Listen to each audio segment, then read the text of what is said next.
करते हैं कि स्टॉक्स कौन से हैं, आपको ट्रेड कहां पर लेना है शेयरों में, ये समझ लेते हैं। शुरुआत करेंगे मितेश जी से। Mitesh ji, good morning. बताइए क्या ट्रेड करना है आज। Good morning Abhishek ji, good morning to the panelist, good morning Dimpy ji, good morning Srishti ji. Basically तीन स्टॉक है जहां पे सिस्टम और मेथड के हिसाब से एक स्ट्रॉन्ग रिवर्सल आया है और एक्सटेंशन ऑफ द ट्रेंड हमको मिला है। तो सबसे पहला स्टॉक है पीआई इंडस्ट्री। अगर आप पीआई इंडस्ट्री का चार्ट पैटर्न देखो तो 3400 से लेके 3600 के बीच में जो पूरा एक्यूमुलेशन का जोन था उसका ब्रेकआउट फाइनली 3620 के ऊपर आया है। सो 3620 के ऊपर सिस्टम और मेथड ने कंफर्म किया है कि पीआई इंडस्ट्री के अंदर अभी एक ट्रेंड रिवर्सल है और यहां से एक्सटेंशन ऑफ द ट्रेंड में ऊपर के लेवल्स खुलेंगे।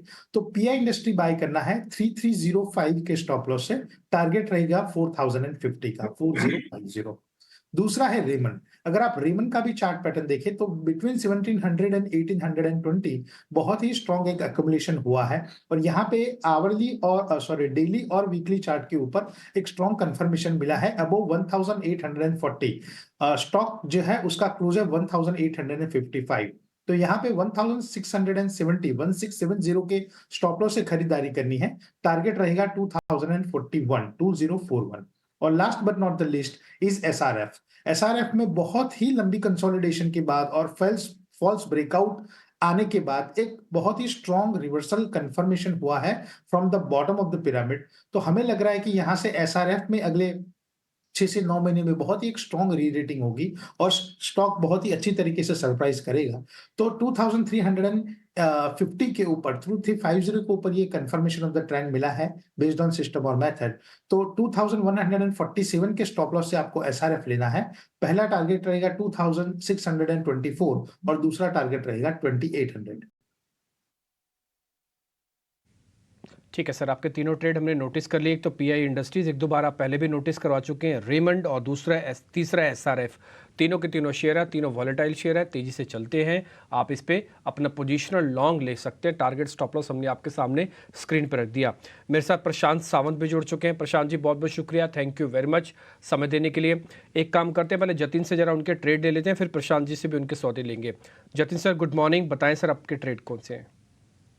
Good morning everybody. तो हमारा जो शेरखान रिसर्च टीम का व्यू है कि कहीं ना कहीं बाजार में थोड़ी एक पॉजिटिविटी रह सकती है और जो एक्शन है वो फ्रंट लाइन की तरफ ज़्यादा रहेगा। इसके लिए दो जो पिक्स लेके आए हैं वो फ्रंट लाइन में से है। जो पहला पिक होगा वो रिलायंस इंडस्ट्रीज का होगा। रिलायंस इंडस्ट्रीज के अगर जो डेली चार्ट देखें तो 2940 से 2960 का एक रेंज था जहाँ से वो ब्रेकआउट नहीं दे पा रहा था। लास्ट ट्रेडिंग सेशन में हमने देखा है कि डिसाइसिव अप मूव देखा गया है। उसके ऊपर रेजिस्टेंस जोन के ऊपर क्लोज हुआ है। तो हमें लगता है कि रिलायंस इंडस्ट्रीज में बाय करके चला जा सकता है। हमारे स्टॉप लॉस रहेंगे 2927 के और टारगेट रहेंगे 3125 के। जो दूसरा पिक होगा वो हमारा फार्मा स्पेस में से लुपिन में से होगा।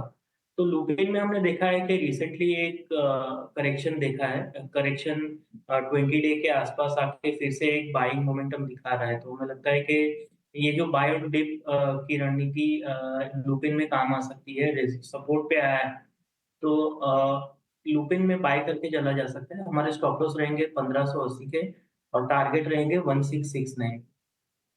ओके, तो दो बाय कॉल्स जतिन की तरफ से आते हुए रिलायंस इंडस्ट्रीज और साथ ही लुपिन पे है इनकी नज़र।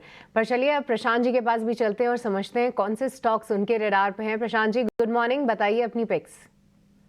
जी good morning to the panel और सभी दर्शकों को नमस्कार। तो एक स्टॉक तो अभी जस्ट डिस्कस हुआ है, लुपिन, वो मेरे भी रडार में है।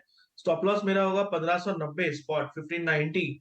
टारगेट होगा 1665 1665। मुझे लग रहा है यहाँ पे एक अच्छी डिप आई थी, इस डिप को हम यूज कर सकते हैं बाय करने के लिए।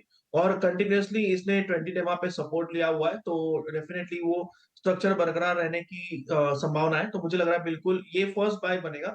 नेक्स्ट पिक मेरा होगा जो एक रेंज ब्रेकआउट कर रहा है, वो होगा नेस्ले। यहाँ पे स्टॉप लॉस होगा 2535 2535 स्पॉट और टारगेट होगा 2650 का 2650 का।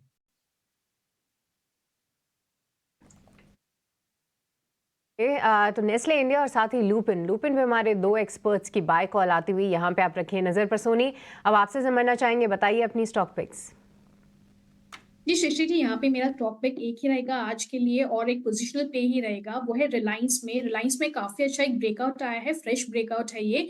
काफ़ी बार अगर हम देखेंगे तो सिंस 8 फरवरी रिलायंस की क्लोजिंग 2900 के ऊपर ही रह रही थी। काफ़ी बार उसने अटेम्प्ट किया 2960, 2980 को टेस्ट करते हुए ब्रेक करने की, बट मोस्ट लाइकली अब तक कर नहीं पाया। उसकी जो फ्राइडे की क्लोजिंग है काफ़ी स्ट्रॉन्ग नज़र आ रहा है। आप यहाँ पे एक हल्की डिक्लाइन तक बाय कर सकते हैं। अगर आपको 2960, 2950 का डिक्लाइन मिलता है तो आप वहाँ पे बाय कर सकते हैं। 2900 का स्टॉप लॉस मेंटेन कीजिए। 3050, 3080 यहाँ पे आपका टारगेट रहेगा, बट ये एक पोजिशनल प्ले रहेगा। और डिक्लाइन में बाय करने की सलाह इसलिए है क्योंकि 3000 की कॉल में अभी भी बहुत अग्रेसिव राइटिंग हो रखी है। उसको क्रॉस करने के लिए उसको थोड़ी-सी टाइम लगेगा। मोस्ट लाइकली आपको एक हल्की सी डिप नज़र आ सकता है। तो वो डिप का आप यूटिलाइज़ कीजिए और स्टॉप लॉस मेंटेन कीजिए 2900, टारगेट आपका रहेगा 30 के 80 फाइनली। ओके, तो रिलायंस इंडस्ट्रीज यहाँ पे भी हमारे दो एक्सपर्ट्स की नज़र है, पर सोनी की एडवाइस है कि डिप्स में बाय करना ज़रूरी है। 2900 का यहाँ पे आप स्टॉप लॉस बनाइए और अगर रिलायंस चलता है तो मार्केट्स को और इंडेक्स को सपोर्ट ज़रूर मिलेगा।